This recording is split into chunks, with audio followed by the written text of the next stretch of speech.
Assalamualaikum warahmatullahi wabarakatuh. Alhamdulillah wassalatu wassalamu ala Rasulillah wa ala alihi wa sahbihi wa mawallah. Asyhadu an la ilaha illallah wahdahu la syarikalah wa asyhadu anna Muhammadan abduhu wa rasuluhu la nabiyya ba'dah. Allahumma salli ala Muhammad wa ala ali Muhammad. Amma ba'du, ayyuhal ikhwah rahimani wa rahimakumullah. Alhamdulillah, bersyukur kita kepada Allah Subhanahu wa taala di mana kita kembali dipertemukan di majlis ini untuk mengkaji dan membahas materi tauhid, dan kitab yang menjadi panduan kita adalah Kitabut Tauhid dari Syekh Muhammad bin Abdul Wahhab At-Tamimi rahimahullahu ta'ala. Dan alhamdulillah kita telah menyelesaikan bab yang keempat tentang keutamaan tauhid.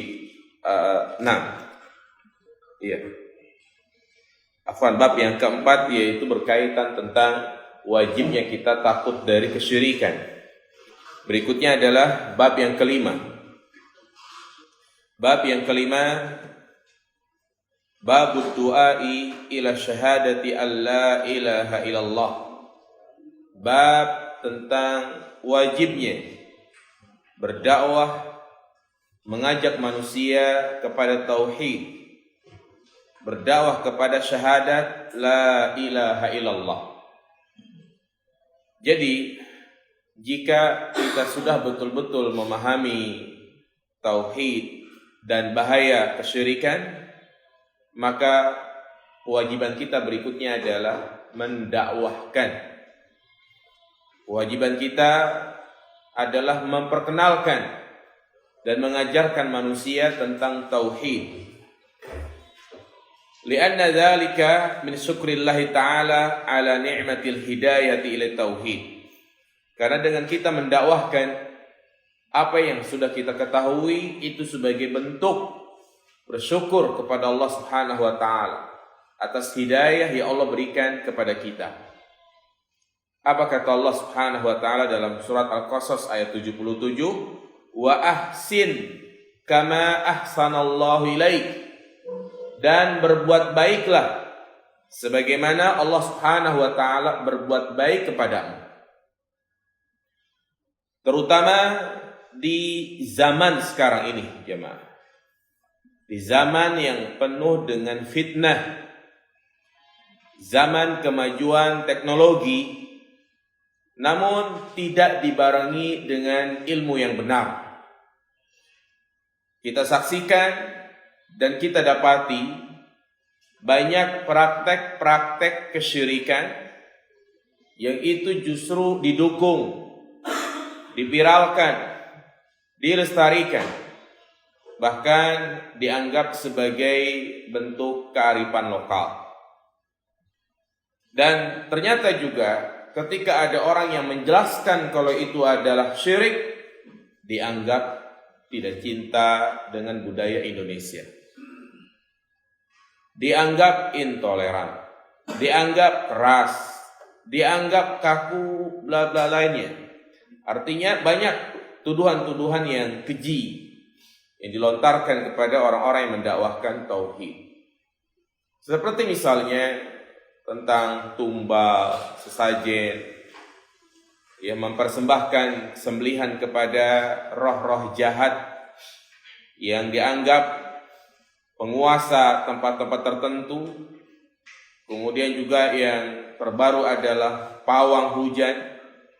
Adanya usaha orang untuk menahan hujan dengan cara dia meminta bantuan kepada jin atau kepada makhluk-makhluk yang lainnya. Ini dalam kacamata Islam jelas ini merupakan bentuk kesyirikan. Ya, syirik dalam hal rububiyah dan syirik dalam hal uluhiyah. Syirik dalam hal rububiyah di mana kita sebagai seorang mukmin meyakini bahwa tidak ada yang mampu menurunkan hujan kecuali siapa? Allah Subhanahu wa taala. Nah, pawang-pawang hujan tersebut dia meminta kepada selain Allah. Ya, dia menganggap ada makhluk yang bisa menurunkan hujan selain Allah, yang mampu untuk menghentikan ya turunnya hujan.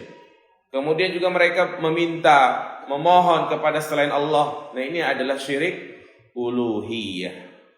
Padahal Allah Subhanahu wa taala telah menegaskan di dalam Al-Qur'an, ya, dan juga di dalam hadis-hadis Nabi sallallahu alaihi wasallam, ketika turun bencana, maka hendaknya kita bertawakal kembali kepada Allah, memohon ampun kepadanya.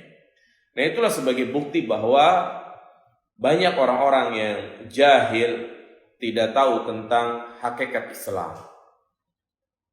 Karena kebanyakan masyarakat kita Islamnya itu Islam abangan. Tahu Islam abangan?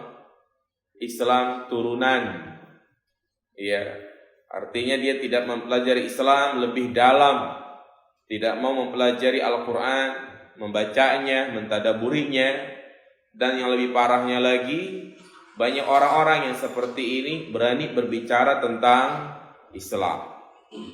Nah, maka dari itu Muslim yang muwahhid, Muslim yang sejati, dia harus mendakwahkan tauhid.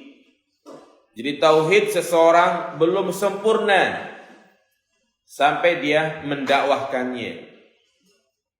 Makanya Allah Subhanahu wa taala berfirman di dalam surat Al-Asr, wal asri innal insana lafi khusrin illa alladhina amanu wa amilus solihat. Demi masa, sesungguhnya manusia berada dalam kerugian, kecuali mereka yang beriman, melakukan amal soleh, wa tawasaw bil haqqi wa tawasaw bis sabr. Kecuali mereka yang saling memberikan nasihat di dalam kebenaran, ya, dan juga memberikan nasihat untuk selalu bersabar. Jadi ayat ini jamaah sekalian menegaskan kepada kita bahwasanya kita tidak hanya diperintahkan untuk mempelajari tauhid, mengenal tauhid, tetapi setelahnya kita mengamalkan, kita juga harus apa? Mendakwahkan. Inilah indahnya Islam, menekankan kebahagiaan bukan untuk diri kita saja, tapi juga bagaimana agar orang lain pun mendapatkan kebahagiaan. Karena tauhid merupakan kunci kebahagiaan hidup. Subhanallah jamaah sekalian, orang yang tauhidnya kuat, dimanapun dia berada, bagaimanapun kondisinya, insya Allah dia akan tetap tegar, akan tenang, bahagia, karena hatinya selalu bersandar kepada Allah Subhanahu wa taala. Berbeda halnya orang yang berbuat syirik.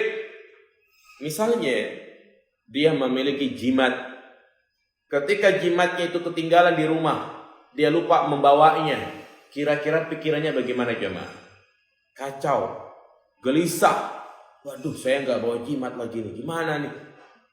Iya, artinya dia gelisah karena hatinya itu tidak menggantungkan kepada Allah Subhanahu wa taala. Nah, kita ingin kebahagiaan itu bukan hanya untuk kita saja, tetapi bagaimana orang lain juga ikut apa? Bahagia dengan cara kita menjelaskan tentang tauhid. Dan juga perlu dipahami yang namanya mendakwah, dakwah kepada tauhid itu bukan antum berpikiran, oh berarti dia harus ceramah, harus berdiri di atas mimbar. Tidak. Dakwah itu bisa kita lakukan dengan lisan, dengan perbuatan, dengan tulisan. Ya. Dengan tulisan misalnya kita melihat adanya praktek kesyirikan yang dilakukan oleh teman kita, kita ingatkan. Misalnya ya, teman kita nulis status, dia mendukung pawang hujan misalnya. Ayo kita lestarikan kearifan lokal ya kan misalnya. Ya ini kan berbau kesyirikan, kita ingatkan, akhi, kita bukan berbicara masalah budaya dan bukan budaya, tetapi ini urusan syariat. Itu bentuk kesyirikan yang tidak boleh kita tinggalkan. dijelaskan seperti itu. Itu bagian daripada apa? Dakwah. Iya, karena dakwah adalah amalan yang sangat mulia. Ia merupakan tugas para nabi dan rasul. Tugas utama para nabi dan rasul adalah berdakwah. Ya. Dan sekarang kenabian sudah terputus. Karena Nabi mengatakan inna nubuwata wa risalata qad inqata'at. Sesungguhnya kenabian dan kerasulan telah terputus. Pertanyaannya, siapakah yang melanjutkan tugas Nabi itu? Siapakah yang melanjutkan estafet dakwah? Siapa jemaah? Kita sebagai umatnya Nabi Muhammad sallallahu alaihi wasallam. Ya. Karena pada prinsipnya dakwah itu adalah mengajak kepada kebaikan dan mengingkari kemungkaran. Al-amru bil ma'ruf wan nahyu 'anil munkar. Ya, dakwah itu adalah mengajak kepada kebaikan. Mengajak orang untuk hadir kajian, mengajak orang untuk sholat, mengajak orang untuk membaca Al-Quran, mengajak orang untuk bersedekah. Nah, itu namanya al-amru bil ma'ruf wa nahyu 'anil munkar, melarang untuk kemaksiatan. Ketika ada orang yang dengerin musik misalnya, kita ingatkan, akhi nggak boleh, itu maksiat. Ya, ada yang nggak sholat, kita ingatkan, ayo sholat, maksiat. Ketika ada orang misalnya ketiduran, bangunin. Ya, terutama yang sudah menikah, untuk saling mengingatkan antara suami istri, mengingatkan istrinya, mengingat anak-anaknya. Nah, itu adalah bagian daripada apa? Dakwah. Iya. Jadi dakwah adalah ibadah yang sangat mulia, apalagi dakwah kepada tauhid. Di antara hal yang menunjukkan agungnya dakwah, yang pertama tadi itu merupakan tugas para nabi dan rasul. Allah mengatakan, "Walaqad ba'atsna fi kulli ummatin walaqad ba'atsna fi kulli ummatin rasula an i'budullaha wajtanibut taghut." Sungguh kami mengutus pada setiap umat seorang rasul untuk apa? Mengajak manusia untuk beribadah kepada Allah, mengajak. Ya, mengajak ini adalah dakwah. Dan juga di antara hal yang menunjukkan agungnya dakwah, Allah namakan dakwah itu dengan jihad. Sekarang jihad dengan pedang mungkin belum bisa kita lakukan karena belum terpenuhi syarat-syaratnya. Maka di sana ada amalan yang setara dengan jihad, yaitu apa? Dakwah. Sebagaimana Allah katakan dalam surat Al-Furqan ayat 52, "Fala tuti'il kafirina wajahidhum bihi jihadan kabira." Janganlah kalian mentaati orang-orang kafir. Perangilah mereka dengan jihad yang besar. Nah, di sini para ulama tafsir mengatakan, ya, jihad kepada orang kafir dalam ayat ini bukan dengan pedang, bukan dengan bombardir, bukan dengan mengebom, tetapi mengajak mereka untuk memeluk agama Islam. Demikian pula Allah jelaskan di dalam Al-Quran, mendakwahi orang-orang munafik itu bagian daripada jihad. Allah sebutkan dalam surat At-Taubah ayat 73, "Ya ayyuhan nabi jahidil kafirina wal munafikina waghluz alaihim." Wahai nabi, perangilah orang-orang kafir dan orang-orang munafik. Nah, jihad melawan orang munafik di sini bukan dengan pedang. Perhatikan, ketika keberadaan orang-orang munafik ada di tengah-tengah kaum muslimin, ya, di Madinah, apakah Rasulullah membabat habis orang-orang munafik? Tidak. Rasulullah tidak memerangi mereka dengan pedang, tidak pula membunuh mereka. Karena kalau ini dilakukan akan menimbulkan fitnah yang sangat besar. Banyak manusia akan menganggap, oh tuh lihat tuh Muhammad tuh membunuh sahabatnya. Oh lihat tuh Muhammad membunuh rekan-rekannya. Akhirnya tidak diperangi. Tapi Rasulullah ingatkan tentang bahaya-bahaya kemunafikan. Ya. Jadi sekali lagi, dakwah merupakan jihad yang sangat agung. Jadi justru inilah yang pertama yang dilakukan oleh para nabi dan rasul seperti Nabi Musa, Nabi Isa, Nabi Nuh, Nabi Ibrahim. Apakah Nabi Musa langkah awal dalam rangka untuk memerangi Firaun dan bala tentaranya langsung mengerahkan massa? Tidak. Tapi Nabi Musa mendatangi Firaun, mengajak untuk bertaubat, mengajak untuk memeluk agama Islam. Demikian pula Nabi Ibrahim. Langkah awal yang beliau lakukan adalah mengajak Raja Namrud untuk kembali kepada Allah Subhanahu wa taala. Demikian pula Nabi kita Muhammad sallallahu alaihi wasallam. Beliau berdakwah di mana? Di Mekah. Berapa tahun? 13 tahun. Selama Nabi berada di Mekah, enggak ada yang namanya jihad, enggak ada yang namanya perang. Enggak ada. Perang itu baru ada setelah Nabi hijrah ke mana? Ke Madinah, setelah kaum muslimin kuat. Jadi yang pertama itu disampaikan tentang Islam, tentang tauhid, tentang syirik. Jadi bukan dengan pedang. Makanya berdakwah adalah jihad yang sangat utama. Dan juga Allah katakan dalam surat At-Taubah ayat 122, wa ma kana al-mu'minuna liyanfiru kafatan falawla nafaru min kulli firqatin minhum ta'ifah liyatafaqahu fid-din wa liyunziru qaumahum idza raja'u ilaihim la'allahum yahzarun. Tidak sepantasnya bagi orang-orang yang beriman semuanya berangkat jihad, tetapi hendaknya sebagian mereka mendalami ilmu agama. Setelah mereka selesai, mereka kembali kepada kaumnya untuk memberikan peringatan. Baik. Jadi ini diantara hal yang menunjukkan tentang pentingnya dakwah.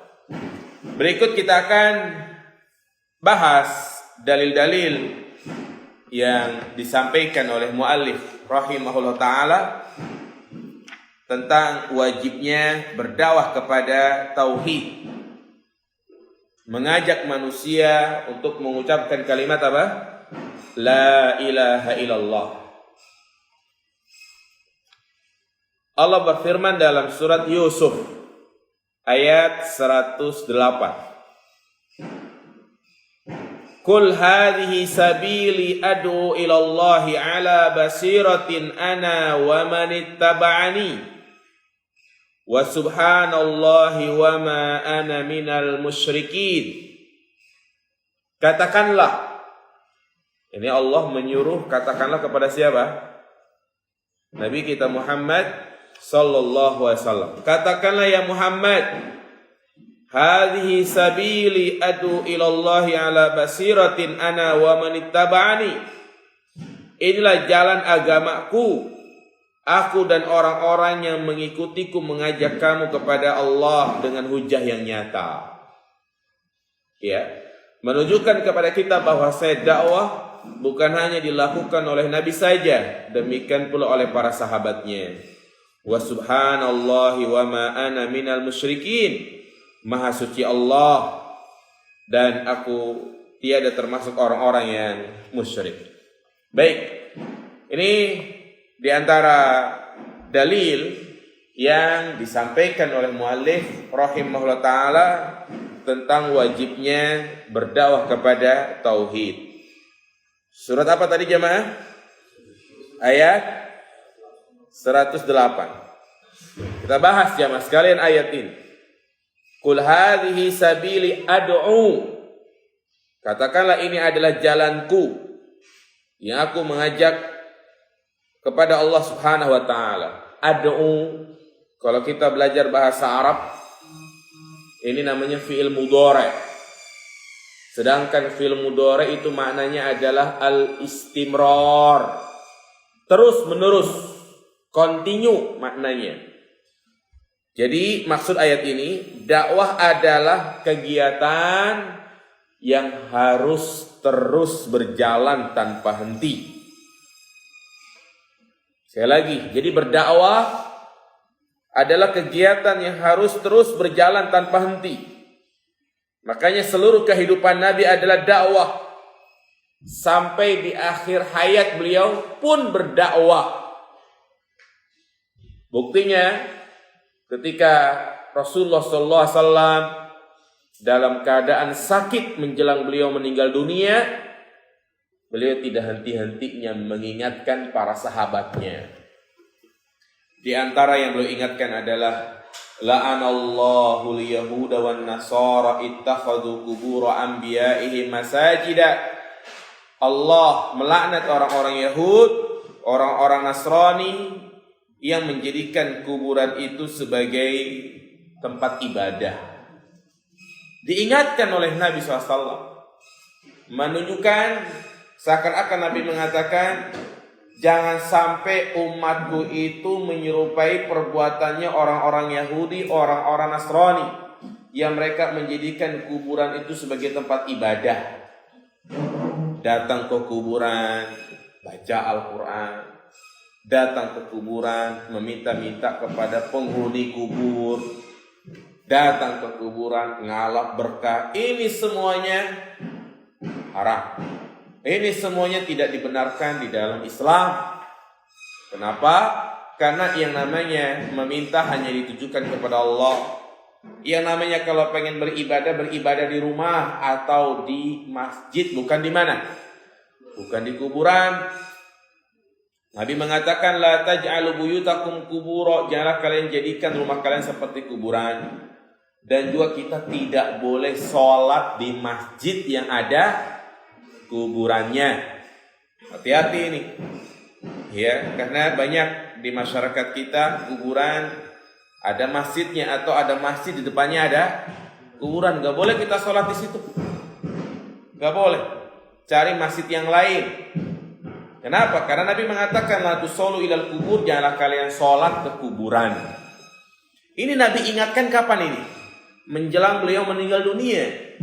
Subhanallah, menunjukkan kasih sayang beliau kepada kita. Ya, beliau ingatkan, pokoknya jangan sampai kalian menjadikan kuburan itu sebagai tempat ibadah, karena itu akan menjadi wasilah kesyirikan. Dan memang demikian, ketika kuburan itu dijadikan sebagai tempat ibadah, banyak sekali terjadi kesyirikan. Ya, jadi pada intinya ayat ini menjelaskan pada kita bahwa dakwah itu terus berjalan. Jangan terhenti. Walaupun ada tantangan, rintangan. Walaupun misalnya di suatu masjid ada seorang ustadz yang membahas masalah tauhid syirik, ternyata dihentikan. Di blacklist ustadznya nggak boleh ngisi. Ya, maka kita tidak boleh terhenti.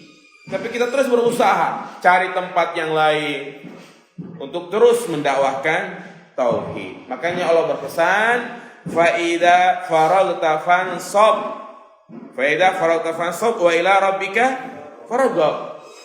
Apabila engkau telah selesai ibadah, lanjutin lagi, jangan terhenti. Katakan ini ayat yang sangat penting jamaah. Faida faragta fansab. Ya, artinya ibadah itu enggak ada istilahnya libur.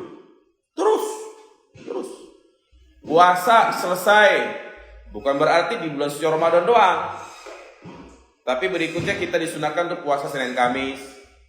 Salat tarawih, qiyamul lail bukan hanya Ramadan saja, tapi juga dilanjutkan pada bulan-bulan yang lain. Nah itu faidah faragta fansab. Engkau telah selesai nih salat 5 waktu, maka lanjutkan dengan salat sunnah rawatib. Kemudian tiba lagi waktu salat, kerjakan lagi. Terus faidah faragta fansab. Sampai kapan kita beribadah jemaah? Sampai mati. Wa'bud rabbaka hatta ya'tiyakal yakin. Beribadahlah kepada Rabbmu sampai datang al-yakin, yaitu kematian. Ya.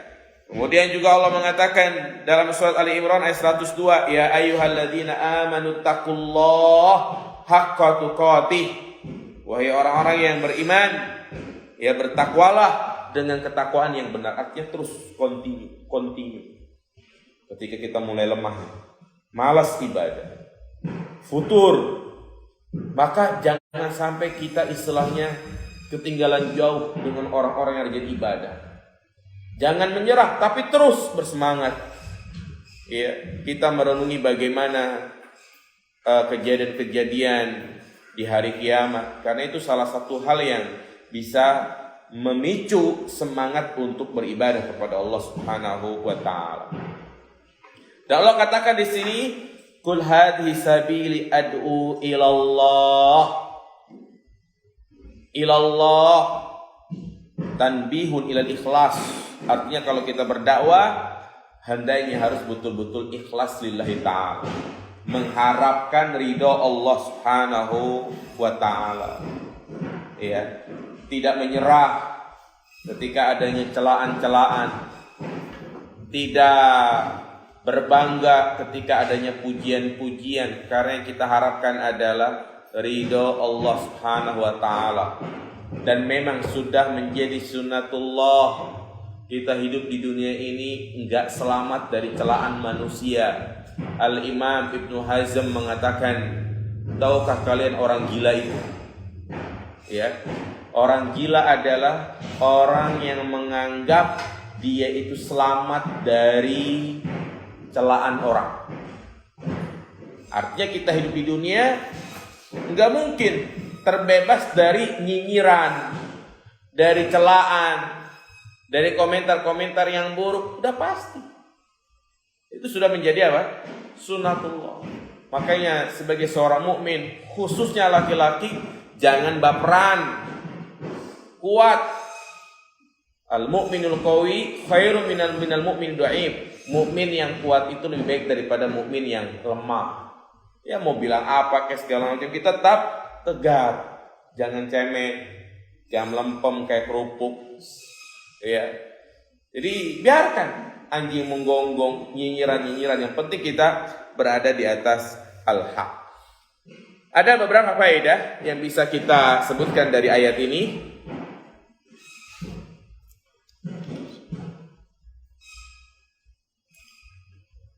Faedah yang pertama, kewajiban berdakwah. Kewajiban berdakwah, karena dakwah merupakan jalan yang ditempuh oleh Rasulullah dan pengikutnya. Ya, kewajiban berdakwah. Tadi saya sampaikan, dakwah itu bukan hanya sekedar ceramah. Kayak gini, misalnya kalian jangan anggap, oh dakwah itu ya khutbah di atas mimbar. Tidak. Dakwah itu tadi saya sampaikan luas. Ya, antum nge-share kajian, misalnya di masjid ini ada kajian tauhid, itu bagian daripada dakwah. Ya.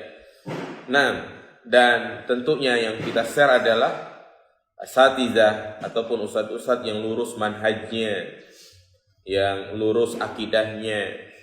Dengan kita mengajak satu orang nih, misalnya kita, ayo kita kajian yuk ke masjid ini, dia datang.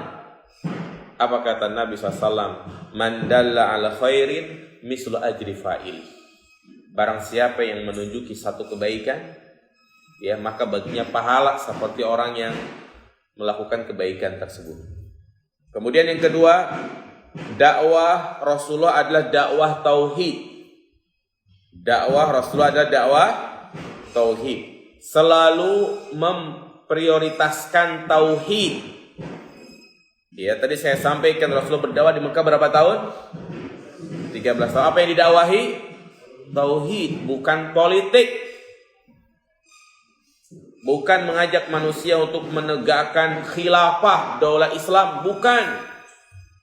Daulah Islam akan terbentuk dengan sendirinya kalau umat manusia bertauhid. Ya, makanya jangan dikasih kendor untuk materi-materi tauhid, kajian-kajian tauhid, karena ini merupakan perkara yang sangat penting. Prioritaskan yang pertama, jemaah. Kemudian yang ketiga, dakwah adalah kegiatan yang harus terus berjalan tanpa henti. Ya, jadi walaupun misalnya diberhentikan, kita lanjut terus. Nah, jangan sampai kita berputus asa. Kemudian yang keempat, berdakwah, mengajak manusia kepada kebaikan itu harus ikhlas. Harus apa, jemaah? Ikhlas. bukan mencari follower, ya, bukan ingin dipuji, bukan mengharapkan orang pada nge-like. Tidak. Antum nulis status misalnya di IG, di WA atau di Facebook, niatkan lillahi ta'ala. Dan ini subhanallah termasuk amalan yang mulia. Tentunya kita semua yang hadir di sini itu punya akun Facebook mungkin, punya akun IG atau mungkin Twitter atau apa saja. Gunakan untuk memposting hal-hal yang bermanfaat agar itu menjadi amal jariyah. Ya. Jadi posting tentang dakwah, poster-poster dakwah kan banyak ya kan? Ya, poster-poster dakwah. Apalagi di sini kan Riyad Akikah juga sering membuat poster-poster dakwah ya kan? Ya antum share, ya, di share. Subhanallah, ini mengajak. Ya terserah orang mau ikut mau enggak, yang penting kewajiban kita adalah tabligh, menyampaikan. Jangan akun Facebook, akun IG hanya dijadikan sebagai lahan maksiat, seperti nge-share musik-musik yang baru, nge-share gambar-gambar anime, ya, kemudian nge-share artis-artis Korea, ya, hanya buat selfie doang, apalagi TikTokan. Terutama yang akhwat ini ya, jangan sampai akun Facebook itu menjadi dosa jariyah. Ingat, ketika misalnya seorang akhwat dia selfie, tentunya ketika dia upload di Facebook dia akan berusaha, ya, yang dia upload itu pasti yang paling yang paling cantik. Dia share ya. Dan tentunya akan dilihat oleh banyak orang, di antaranya juga siapa? Laki-laki, apalagi dia sambil joget. Ditonton terus sampai puluhan, ratusan, bahkan ribuan. Itu akan menjadi dosa jariyah ya, jemaah. Hati-hati, yang akhwat terutama. Bertaubat kepada Allah Subhanahu wa taala. Segera dihapus semuanya. Iya. Karena ya jelas itu adalah maksiat, dijoget-joget ya kan. Kemudian mulai laki-laki yang belang hidungnya gitu kan, nge-DM, siapa kamu, udah nikah belum, udah punya suami belum, tuh mancing namanya, fitnah. Iya, ya nggak boleh, kita nggak boleh gitu. Ini namanya pemuda generasi micin. Gak boleh seperti itu jamaah. Artinya kita harus ya punya prinsip dalam beragama. Jadi jadikan Facebook itu sebagai akun dakwah. Walaupun orang berkomentar soal mente, biarin. Ya, justru kita niatkan ketika kita nge-share poster-poster dakwah, nasihat itu bukan hanya untuk orang lain, tapi untuk siapa? Untuk diri kita. Sehingga kita bisa membacanya. Ya, sekarang fitnah luar biasa bagi para pemuda. Jadi ini berdakwah harus ikhlas, bukan mencari follower, bukan mencari pujian dan yang lainnya. Kemudian yang keempat, terus keberapa? Yang kelima, berdakwah itu harus memiliki ilmu. Dan dakwah itu kalau kita kita simpulkan, dakwah itu ada dua macam. Ada dakwah yang sifatnya secara umum, ada dakwah yang sifatnya secara khusus. Dakwah umum tadi saya sampaikan, antum nge-share informasi kajian, ngajak orang untuk sholat, ngajak orang untuk ngaji, ya, itu namanya dakwah secara umum. Nah, kalau dakwah secara khusus itu artinya ngisi kajian, tampil di mimbar, khutbah, ya, ceramah, maka itu dakwah secara khusus. Dan dakwah secara khusus itu harus memiliki apa tadi?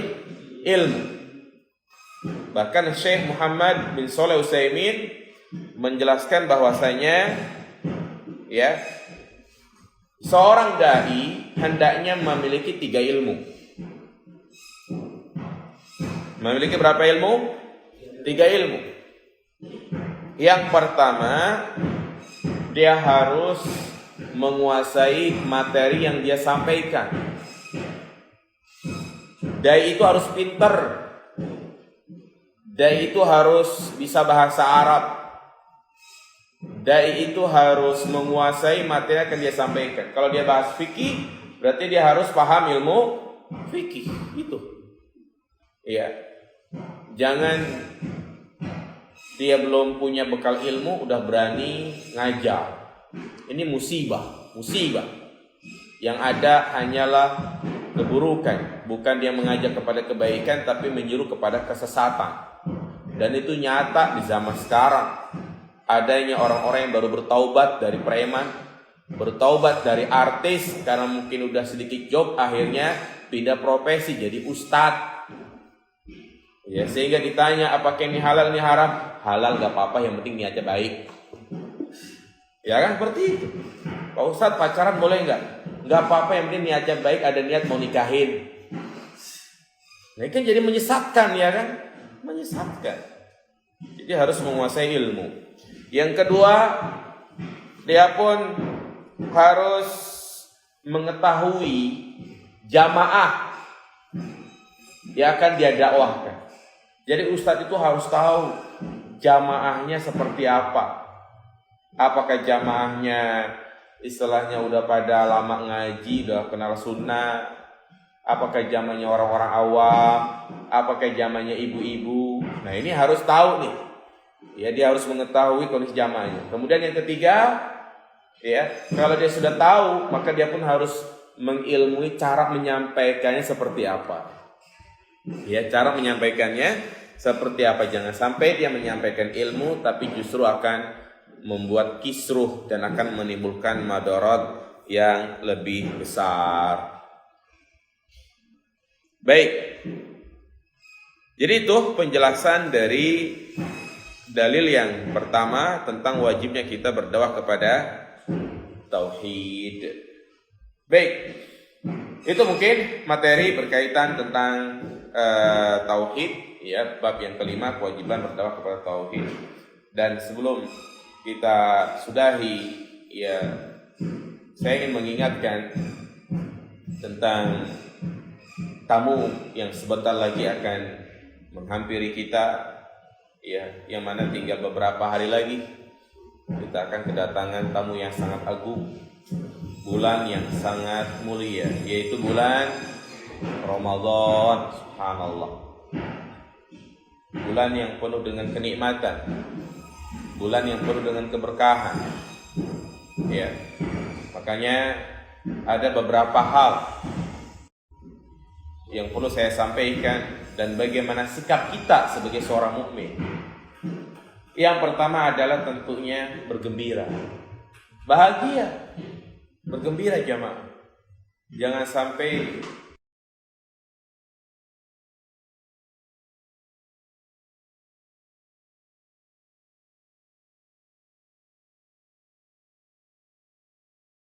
orang yang biasa-biasa aja kedatangan Ramadan, ya, atau mungkin malah dia benci dengan kedatangan Ramadan, munafik ya. Kenapa kita harus bahagia? Ingatlah ketika seorang hamba nih diberikan kesempatan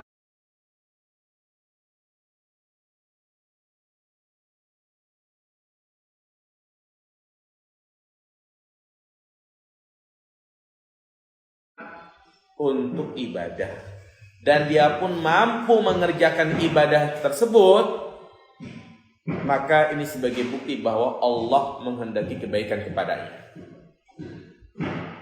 Ya, Allah mencintai dia. Inilah nikmat yang harus kita syukuri.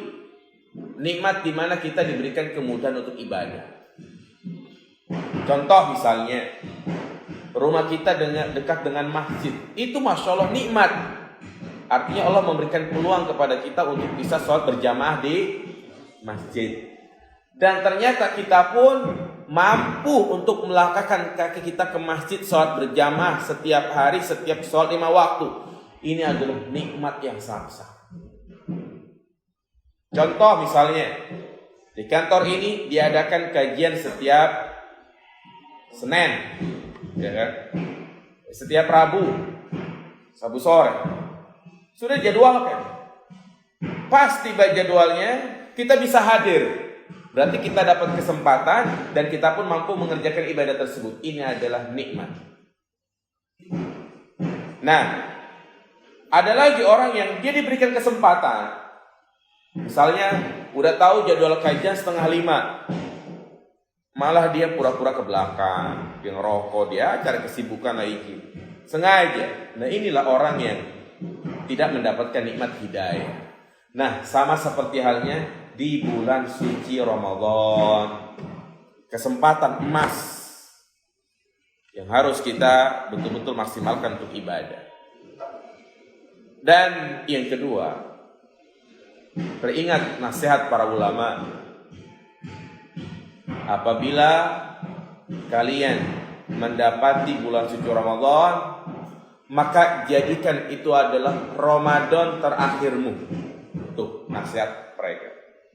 Jadikan Ramadan yang akan kita masuki itu adalah Ramadan yang terakhir kita.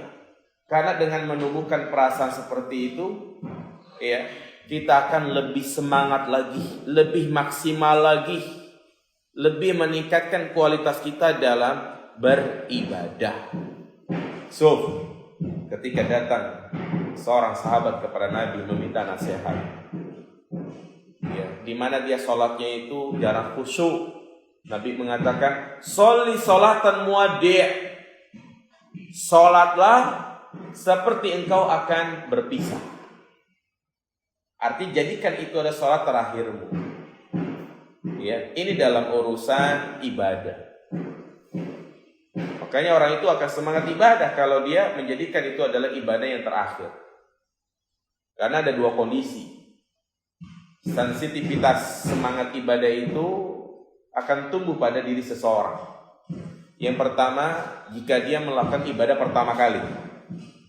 Yang kedua, jika dia menjadikan ibadahnya itu adalah ibadah yang terakhir.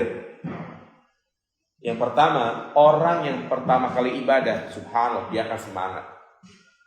Contoh misalnya, yang banyak saya lihat, ketika orang ditakdirkan untuk bisa melaksanakan ibadah haji dan umroh.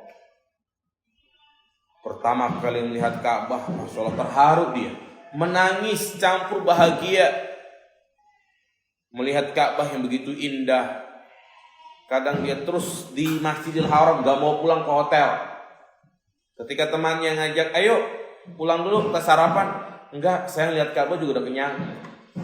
Saking apa jangan? Saking terharunya, saking semangatnya. Tapi mereka yang sudah lama di sana kadang biasa-biasa aja. Nah, makanya Ramadan ini kalau kita katakan yang pertama, nggak mungkin. Karena kita sudah berapa kali dapat Ramadan, udah sering ya kan? Nah, makanya kalau orang yang mengatakan Ramadan aja udah cepet banget ya, baru kemarin. Tuh, karena kan ada ungkapan seperti ini ya kan? Nah, itu berarti dia biasa-biasa aja tuh. Ya, makanya tinggal satu kita jadikan itu Ramadan terakhir kita. Karena tidak ada jaminan bagi kita untuk bisa mendapati Ramadan tahun depan, jemaah. Betapa banyak saudara-saudara, teman-teman kita yang tahun lalu Masya Allah masih buka puasa bareng, masih bisa sholat berjamaah bareng. Sekarang udah nggak ada. Pada kemana? Meninggal.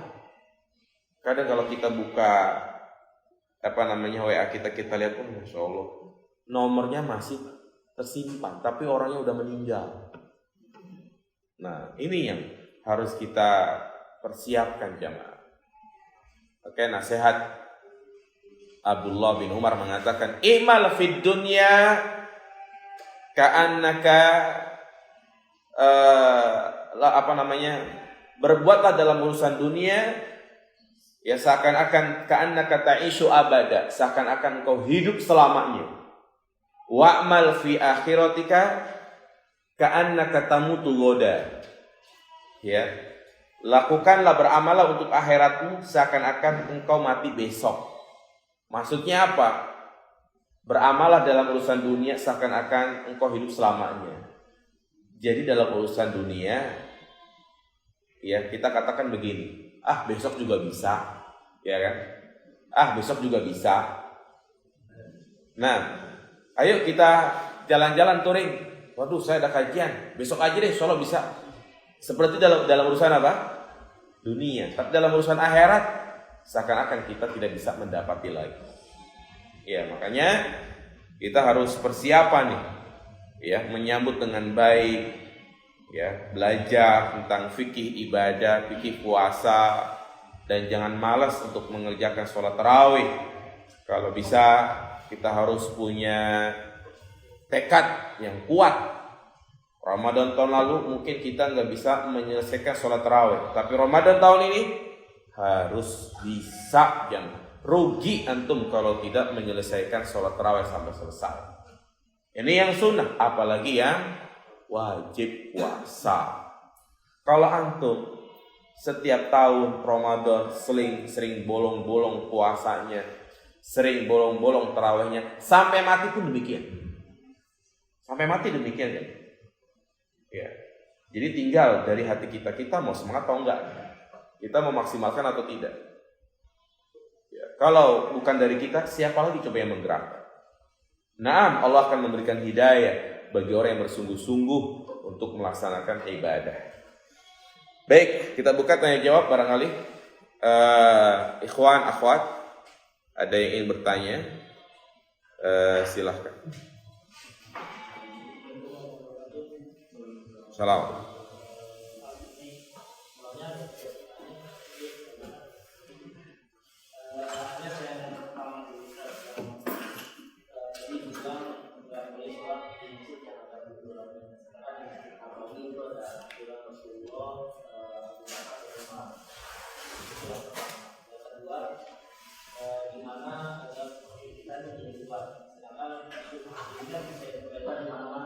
Iya.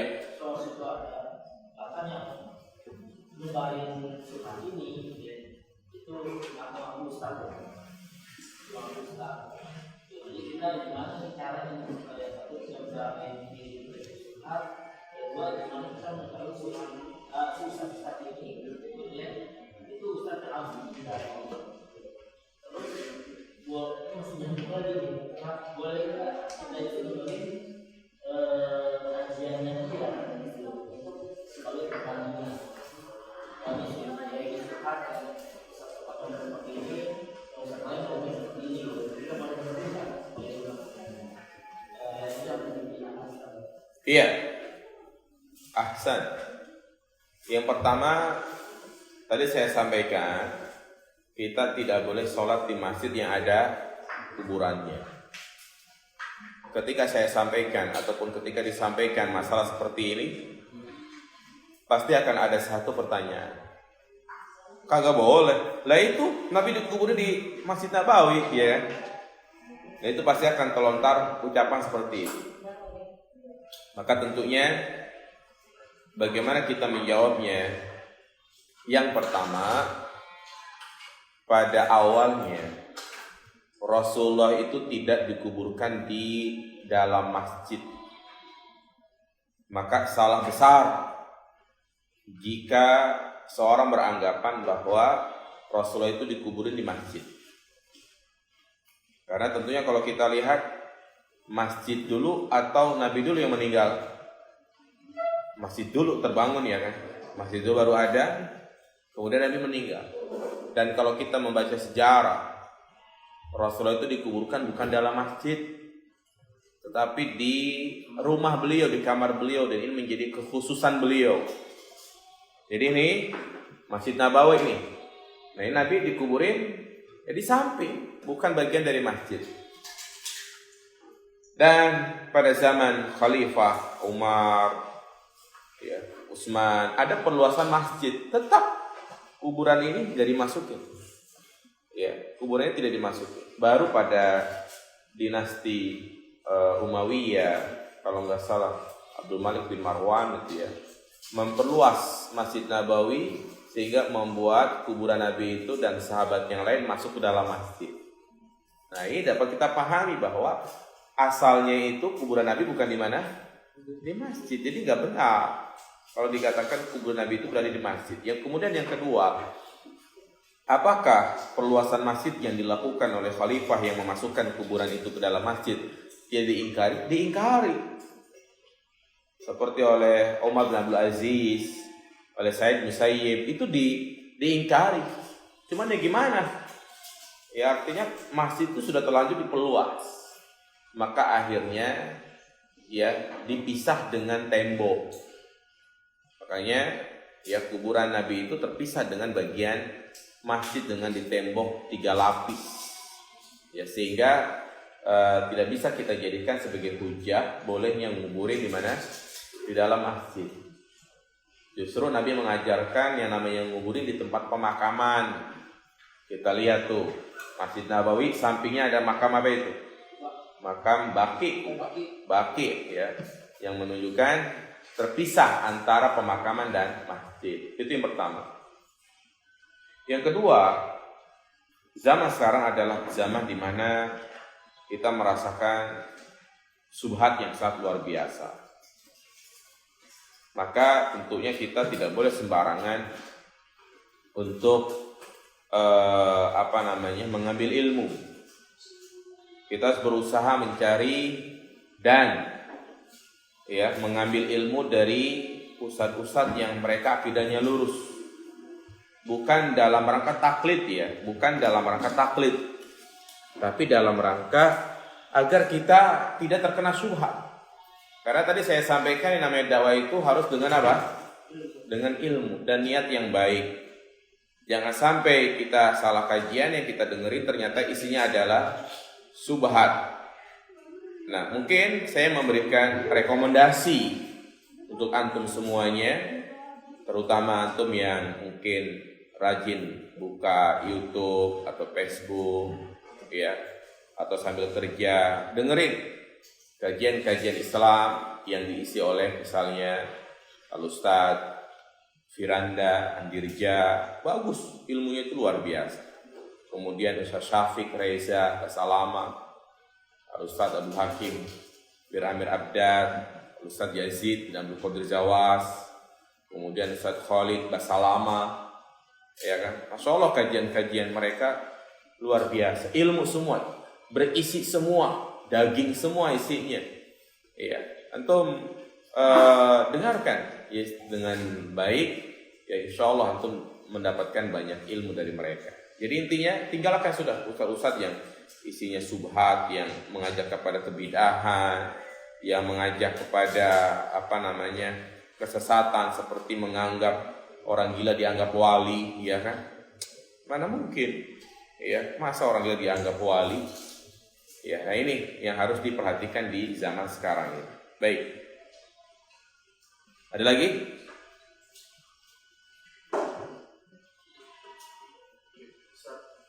Jadi yang menanggapi mengenai hukum atau awam juga ada.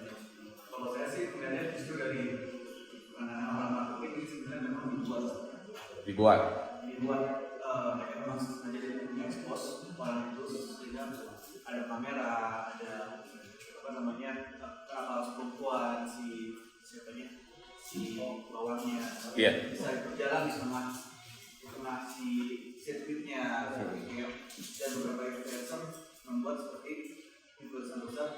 seperti adanya pro and kontra sehingga banyak orang yang memang membicarakannya.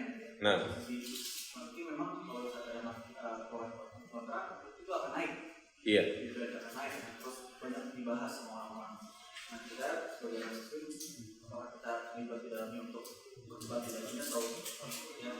Oh iya, Ahsan.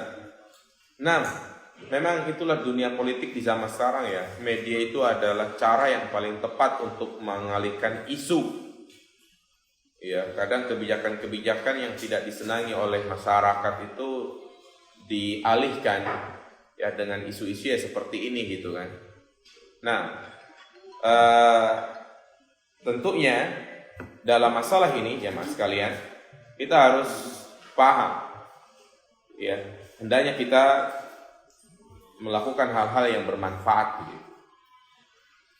Melakukan tindakan-tindakan yang itu bermanfaat bagi diri kita dan juga orang lain. Sebagaimana Rasulullah mengatakan min husni islamil mar'i tarkuhu ma la ya'ni. Termasuk kebaikan seorang hamba adalah dia meninggalkan hal-hal yang tidak bermanfaat. Di antaranya yang tidak bermanfaat adalah berdebat dalam urusan seperti itu. Udah antum cukup tahu aja ini syirik, udah selesai. Nggak perlu berdebat di medsos. Cukup sampaikan itu syirik, udah jelas. Kalau masih ada, oh ini kearifan lokal, tinggalkan. Karena perdebatan itu dibenci oleh Allah Subhanahu wa taala. Sebagaimana Rasulullah mengatakan, inna abghadar rijal al-aladul hisab. Orang yang paling dibenci adalah orang yang paling banyak berdebat. Iya, jadi kalau antum punya akun-akun dakwah, ada yang komentar yang nyinyir, udah biarin aja, kalau bisa dihapus dah. Ya, karena media sosial itu bukan untuk berdebat. Jadi sekali lagi, udah kita jangan sibukkan dengan berita-berita seperti itu, ya. Jangan sibuk ngurusin minyak naik atau enggak, ya kan. Yang penting kita sibuk mempersiapkan Ramadan. Ya, walaupun kebijakan itu tidak kita senangi, ya masih banyak solusi yang lain. Bisa dikukus, bisa direbus, ya kan. Ya, tapi pada intinya adalah ya kita nggak usahlah membicarakan hal-hal seperti itu bukan ranah kita ya. Dan juga gak ada manfaatnya kita ngomongin kejelekan pemerintah misalnya, ini kebijakan kita di segala macam gerampas. Apa faedahnya? Gak ada faedahnya, justru adanya adalah ghibah gitu kan. Lebih baik kita ya udah sibukkan dengan hal-hal yang bermanfaat. Begitu. Baik. Saya pertanyaan, apakah masih boleh melaksanakan puasa sunnah ketika sudah mendekati puasa Ramadan? Masih boleh, kecuali 2 hari sebelum Ramadan. Tanggal 28 dan 29 Sya'ban itu nggak boleh, karena itu adalah hari yang diragukan. Kecuali kalau misalnya ada yang masih punya utang 2 hari lagi, silakan puasa, tapi untuk 2 hari itu nggak boleh karena itu adalah hari yang diragukan. Bolehkah melantunkan takbir lebaran sebelum malam akhir Ramadan? Ini termasuk perkara bid'ah dalam agama. Jadi takbiran Allahu Akbar, Allahu Akbar, Allahu Akbar, la ilaha illallah, wallahu akbar, itu dibaca ketika matahari terbenam di akhir Ramadan. Misalnya nih, hari ini adalah hari terakhir Ramadan, nanti malam udah tanggal 1 Syawal, besok kita lebaran, maka mulai kita bacanya itu maghrib nanti. Sampai kapan? Sampai imam naik mimbar.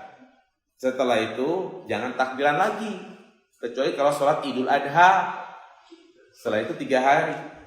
Ya, ini kadang ada orang yang lebaran masih seminggu udah takbiran duluan. Ya. Nah,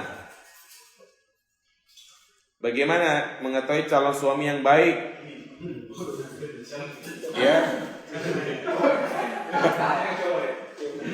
Baik ya mas kalian, coba dilihat dia dari akhlaknya, dia rajin gak sholat, ya kan, rajin gak kajian. Kalau sholat aja ditinggalin, ya itu merupakan kewajibannya kepada Allah. Lah bagaimana kalau kewajibannya terhadap istrinya, ya kan? Nah ini mungkin cara mudah sekarang, karena merupakan suatu yang ajaib ya, untuk mendapati laki-laki yang rajin ke masjid, ya.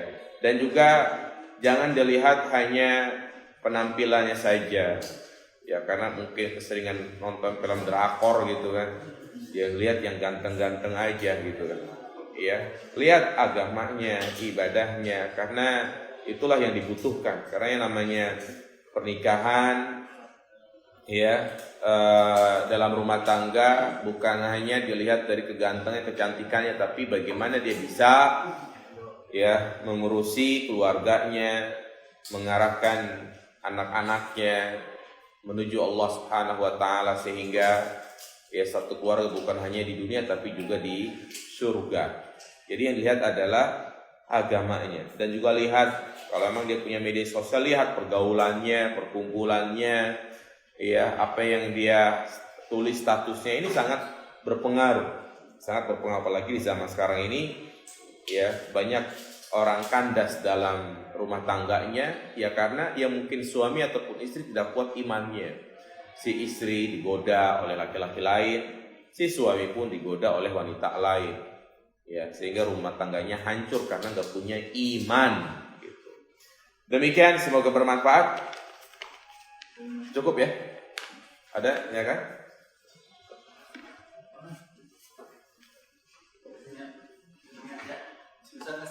Ya, salah.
Ya, ahsan. Jadi, saya pertegas lagi bahwasanya dakwah itu adalah kewajiban bagi setiap muslim. Bukan hanya kepada orang-orang tertentu saja. Bukan hanya ustadz saja, tapi semuanya. Makanya ketika ada rasa, oh saya belum pantas untuk dakwah, ya kan? Saya ini masih banyak maksiat. Justru itu adalah was-was syaitan. Itu adalah was-was syaitan. Karena antum harus pahami, di antara tipu daya syaitan adalah yang dia berusaha untuk menggagalkan kita untuk melakukan amal baik. Dan tadi sudah kita sampaikan dakwah itu adalah amal baik. Sehingga di antara was-was syaitan dia selalu mengatakan antum belum pantas dakwah. Syaitan mengatakan antum aja masih sering gak sholat. Ya, sehingga dia pun lari dari medan dakwah. Maka ya kita lawan perasaan-perasaan seperti itu. Oke, tadi saya sampaikan, niatkan bukan hanya untuk mengingatkan orang lain, tapi juga untuk mengingatkan diri kita. Karena bukan termasuk syarat dakwah, kita harus berubah dulu. Ya, tapi kita juga harus ingat bahwasanya kalau kita berdakwah mengajak orang pada kebaikan, kalau diri kita tidak mengamalkannya, nanti terkena ayat kabura maqtan indallahi an taqulu ma la taf'alun. Sungguh besar muka Allah bagi orang yang mengatakan tapi tidak mengamalkannya. Nah, justru ayat itu sebagai peringatan keras buat diri kita. Ya, artinya ayat tersebut kita jadikan sebagai cambuk agar kita melakukan amal baik. Jadi jangan sampai justru ayat itu menggembosi kita dari berdakwah. Tidak. Ya, sekali lagi bukan termasuk syarat dakwah itu di mana dia harus melakukan yang pertama, tidak. Ya, karena tadi saya sampaikan dakwah untuk diri kita dan juga untuk orang lain, dan juga untuk menumbuhkan semangat dakwah adalah kita baca kembali keutamaan dakwah seperti apa, ya kan, yang tadi pahalanya seperti orang yang melakukan kebaikan juga. Bahkan Nabi juga menyebutkan satu orang yang bisa mengamalkan apa yang kita dakwahkan, maka baginya pahala lebih baik dari unta merah. Lebih baik dari kendaraan yang paling bagus di zaman sekarang. Ya. Cukup. Demikian, subhanakallahumma bihamdika asyhadu an la ilaha illa anta astaghfiruka wa atubu ilaik. Assalamualaikum warahmatullahi wabarakatuh.